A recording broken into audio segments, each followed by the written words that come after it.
All right, guys. What I've done here, as you can see, is I have covered the foam board with cork everywhere. I did this because I had it. I had 30, well, I think I discussed this in the prior video. I had 16 sheets of cork. Each one of them was 36 by 24. So I had enough to cover everything except the lift out. And I'm thinking about actually using plywood on top of the lift out just to give it some more strength. But I don't know about that yet. It's just kind of a well, I'll try that and see if that works. But anyway, I have and only because I have a spare sheet of 1/4 inch plywood that I can cut to size and fit the top of the lift out. So you can see the lift out there laying on the table. And let me pause here for a minute and we'll go over and take a look. All right, so you can see here I've got a feeder wire run underneath the lift out, and on this end I have it's basically an automotive plug that you can get pretty much anywhere. It's got 2 conductor, so I have the conductors here spliced into the feeder. And on the other side of the layout down here by the door, I have the opposing end to this wired in, so that when I slide the lift out in, slide my drawer in, I can just plug in, put the plugs together, and it will provide power to the lift out section. You know, I know a lot of guys have, you know, shut off switches, so if the lift out's not in place, the track doesn't have power, you know, two feet in front of the hole, to keep the trains from crashing to the floor. But you know, this is a little bit different here because if I'm in the room, you know, the lift out was out for me to get into the room. And so when I come in, you know, I'm just going to put the lift out back in because, you know, I'm not going to have it sitting somewhere, you know, on top of the layout. So if I accidentally run a locomotive, you know, into the gap, why, that'll be on me. So what I'm going to do today, I have some supports to put under certain areas of the layout. Let me just back this camera up here a minute. Over there where you see the 3-unit, sorry about that, 3-unit storage shelf, I've got some supports to put under the middle of those sections back there. They're 3 feet wide from the wall to the front of the layout, and currently there's no support, you know, like halfway back. So I'm going to cut some supports and put those in there so that it doesn't sag in the middle. But other than that, the next thing I'm going to show you is how to make a trammel. And a trammel is it's a fancy name for a compass to draw radius curves on your layout. And the reason it works so well is because it provides you a method of having the pivot point in the middle of, you know, hanging in midair, if you will. So we'll go ahead and do that next. I'll show you how to put that together, and then we'll come back up to the layout and I'll show you how that's going to work. So I'm going to pause here and we'll go down to the garage. All right, so I've got the saw set up here in the garage, and the first thing I've done back here is I've cut my supports that I need for underneath the layout. So there are 4 of those that I needed. And the next thing I'm going to do is build a trammel. So let me move the camera here and kind of focus on this so I can show you what is going on. All right, so hopefully this will show up. So here's my layout. This is the lift out section here. These 2 radii down here in the bottom left corner, or sorry, bottom right corner, are both 27. Up here, the radius is 24, and over here in the corner is 24 as well. So I've got to have a big enough trammel built, first of all, to handle the 27-inch radii down here in the bottom right corner. Obviously over here in the top 2 corners, I need to be able to handle 24. So one issue with this is that I have walls, solid walls, obviously, around the edge of the layout. So let me kind of go through the process of building the trammel first, and then I'll kind of get into the explanation of how to make it work with these different radii when you have solid walls at the edge of your table. All right, so what I've done is I've gone to Lowe's and I've bought 3 yardsticks, and these are the hefty ones. They're about 1/4 of an inch thick, so that'll help us out quite a bit when we're starting to use this. And I've clamped them together so that the ends are even, and down here at the edge, what I'm going to do is drill a hole at the 1 inch mark. So I'll go ahead and do that, and then come back later and show you how I put these together. Okay, so what I've done is I've drilled a hole at the 1 inch mark, so you can see that there, and I've run a bolt through there. It's got the head on the bottom, and then the rest of the bolts sticking up here. This is going to be the top of my trammel. Normally you wouldn't want to use a bolt this long. I don't know that it matters, but that's all I had. So I wasn't going to go to Lowe's to buy 1 bolt. So anyway, and I've got a couple of washers, one on the bottom, one on the top, and then a lock washer here. So the way this works now is I have to drill holes at every 1 inch increment here on the arm of the trammel that is going to be used to draw the lines. So let me do that, and I will come right back. So again, just talking theory on the trammel. Again, my pivot point is at 1 inch. I have a 27 inch radius, which is my maximum here on the plan. So 27 inches here and here. So 27 inches plus the 1 inch that I took off to put the pivot point in is going to be at 28. So that's where I need my pen to be inserted here, is at 28 inches. So what I'm going to do now is drill a hole in the top arm of my trammel. I have the bolt in here. It's loose enough so the 3 arms pivot. You know, it's not really floppy, but it's loose enough so that things will move. And I just need to drill 1 hole in the top arm here out at 28. So I'm going to do that next. All right, so I've got the hole drilled here at 28, which is for my 27 inch radius, and I've inserted a Sharpie into that hole. So I had to drill a 3/8 inch hole with just a little bit of widening in it. 1/2 inch was a little too big, but the goal here is to have the Sharpie extend just a little bit beyond, hopefully you can see that, I'm trying to get this maneuvered here, beyond the bottom of the lower arm here. And I may need to shove that through just a little bit more, but you want the hole to be snug enough that the Sharpie doesn't wander around, but also it needs to be big enough to let the pen fit through far enough to make your mark. So I'm going to do a little adjusting on this, and then we'll take this up and I'll show you how this is going to work. Okay, so 2 more things before I show you how this works. I've got my holes at 28 and 25 for my 27 and 24 inch radiuses. So let's talk about the issue we have with having solid walls at the edge of the layout.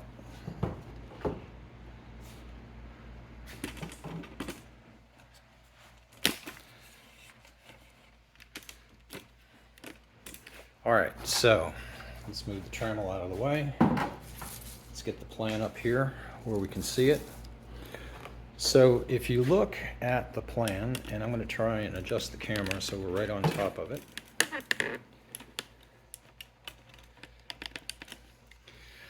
It may be a little difficult to see from the plan, but this outside main line here is only 1 inch away from the edge of the table or the wall back here.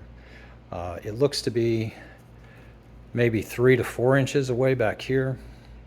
It's probably 2 to 3 inches away here. Again, this is my door, so not so much of an issue. But back here, where this radius comes off, obviously it's also only 1 inch away. So a couple of issues that causes. First of all is with backdrops. If I add a backdrop, you know, I've got 2 options. I can paint the wall, you know, or I can put a photo backdrop right on the wall.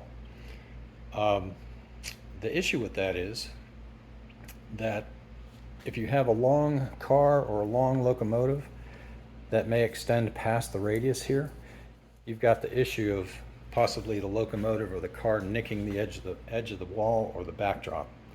So I want to bring that main line probably 2 to 3 inches away from the wall there. So I want plenty of clearance. The other issue that I have, which the plan doesn't show, but right down here, if you remember, there's a closet that runs here. So this section right here jumps in about 1 inch and then, you know, proceeds down around the closet and then kind of goes back out. So I'm losing 1 inch right in here as well.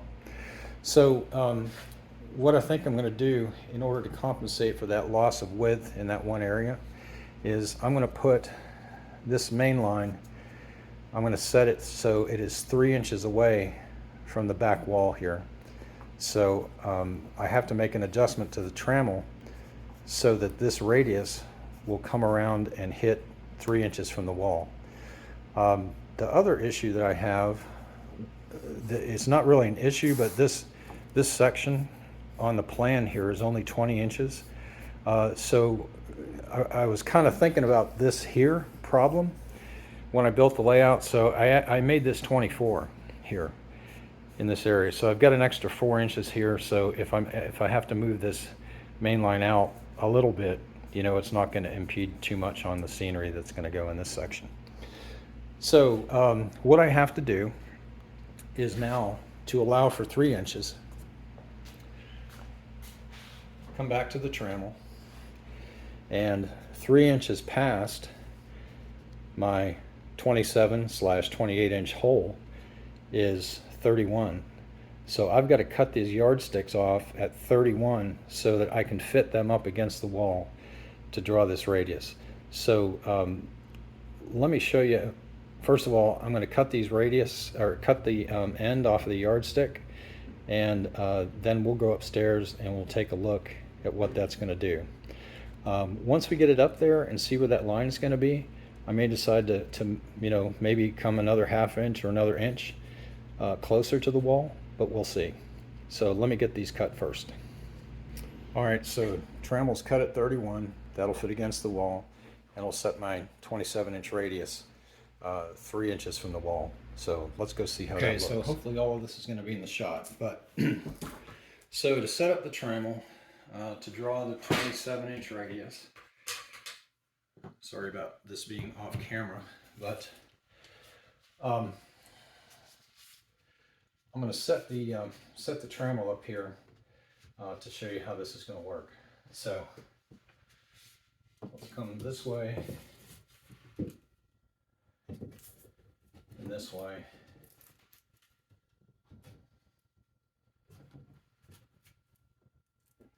Set this kind of roughly in place. So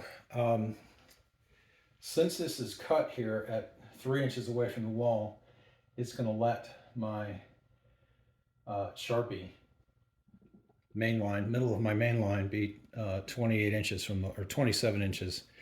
All right, so it's going to be 3 inches from the wall. The 27-inch radius is going to be 3 inches from the wall. All right, so to keep the trammel from moving, I'm going to use a couple clamps here and attach it to the front of the bench work.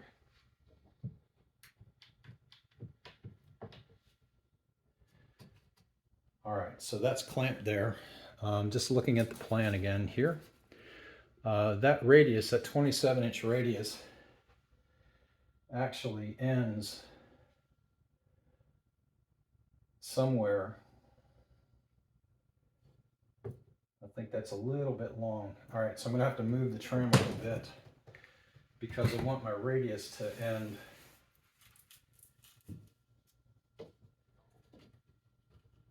about perpendicular with the edge of the table here.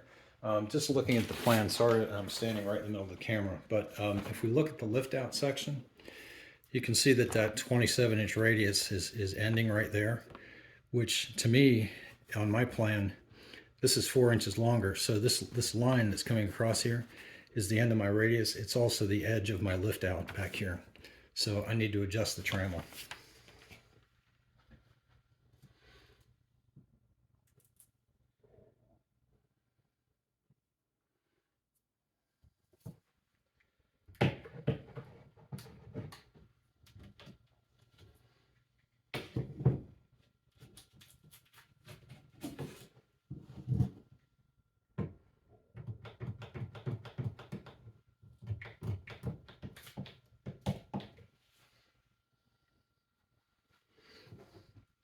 So luckily, you know, I've got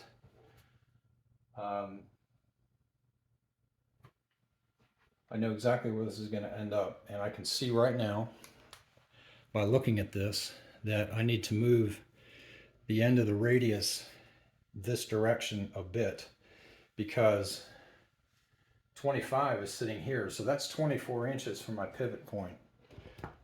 If I bring this around, you can see that it's off the table. So in order to make this right, I'm going to slide the trammel this direction so that I am 3 inches off of the back wall, which is going to be edge of the table. I think it's what, like another ½ inch here, 3/8 of an inch. All right, so I'm going to come in 3/8 of an inch.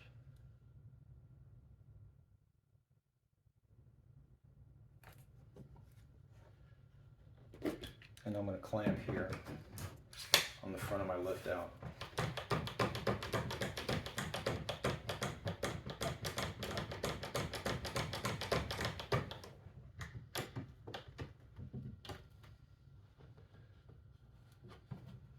So that, because of where that is sitting, it's going to bring my radius here about 4 inches in from the back of this wall. So I guess I've got a couple of options.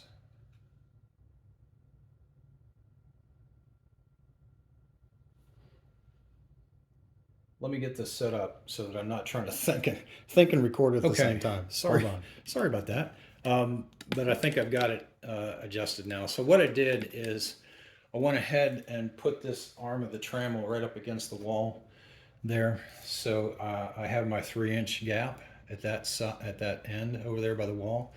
And what I did here on this end is I moved this edge 3/4 of an inch off the back side of the lift out, because there is a 3/4 inch distance gap here between this wall and the edge of the lift out. So I'm set there, I'm set over here. When I make this swing now, you can see that I'm also about 2 1/4 inches here away from the door, but I will be 3 inches away from this wall. So there you go. It's finally set up. So this will work for the 27-inch radius curves that I'm going to do on this section of the layout. So when I get to the 24s on the other corner back here, sorry, but the radiuses aren't on this one, but back here, you know, these are 24, right? So I have to shorten my trammel arms again. So what I'll have to do there to maintain my 3-inch distance is cut the trammel arms, you know, right at the 28 mark here to keep my 3-inch distance away from my back wall. So what I'm going to do right now is, before I do any drawing or any cutting, is just set a level down here along the back wall to make sure that I'm good as far as distance. Okay, so here we are in front of the closet, and I'm just trying to check to make sure that my track center line is going to be far enough away from the trim here on the closet. So in case I want to run a backdrop across the front of this, I'll have enough clearance. So to use an expression that my dad used to use all the time, when he was in the midst of a project and something just worked out, he would say that it's like falling into an outhouse and coming out smelling like a rose. So what that means to me is that I want this center line of my main line going down the back to be 3 inches away from the wall. So again, this is 3/4 of an inch right here. My level happens to be 2 1/4 inches wide. So if I lay this down tight against the trim and draw a line down through here on the cork, I'm at 3 inches away. So I'm good right there.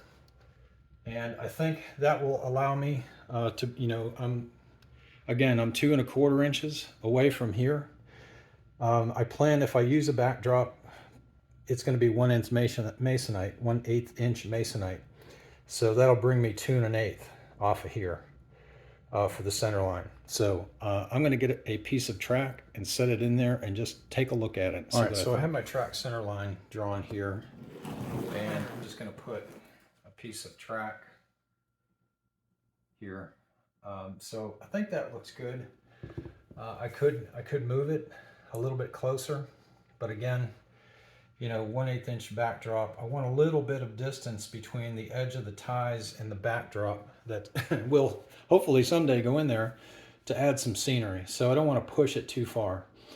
One thing that's going to do is possibly infringe on the number of yard tracks that I can have.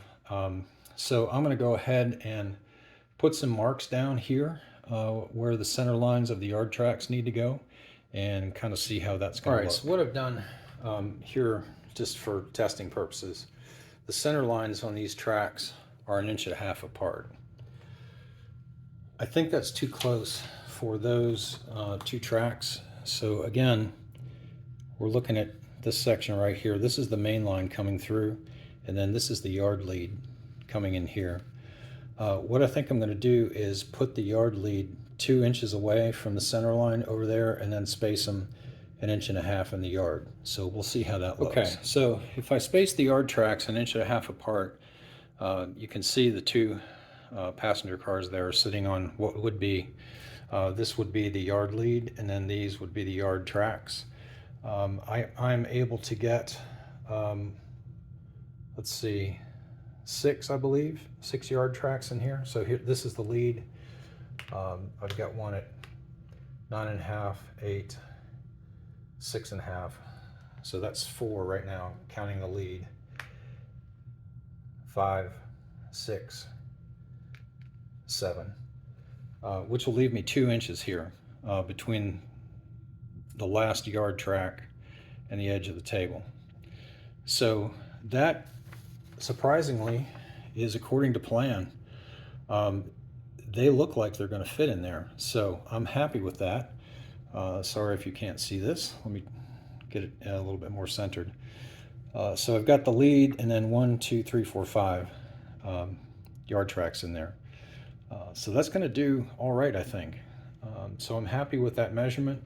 I think we'll go ahead and use that distance from the wall. That gives me plenty of clearance from the wall to the first main line here, and then allows me 2 inches on center between the main and the yard lead here. So it'll give me a little bit more room there. There's about 1/4 inch between these cars sitting here. I'm going to test a few more cars just to make sure that that's enough. Sometimes box cars, if they have the little door channels that sit proud of the car, you can kind of hit 2 cars passing. So I'm going to check that out here in just a minute, and then I'll be back for some final comments. All right, so I'm back sooner than what I thought. I just had to go ahead and draw a radius out here, even before the cork is adhered. So I've got the pen in there at 28, as you can see. 27 inch radius. My pivot point is back here off of camera. But as I bring this around, there you go. Draws a nice line. The trammel doesn't move. It's rock solid because it's clamped to the benchwork. So some other methods that I have used with one of these trammels where you don't have the luxury of being able to clamp, because maybe the entire radius that you're drawing, the trammel is resting up entirely on the layout. So one thing I've done there that has worked pretty well for me is, let me take this Sharpie out here and put the cap back is that I have drilled holes back towards the pivot point, you know, a couple of holes on each of the arms, and I've used like a 3-inch framing nail, and just especially it works well if you've got foam, obviously, but push those nails in, you know, figure out where you want your arms to be, push the nails into the foam on each one of these arms, and that will hold the arms from moving if you cannot insert clamps like I have here. So I think that's definitely it for now. I appreciate everyone, again, staying with me, and we'll talk to you soon.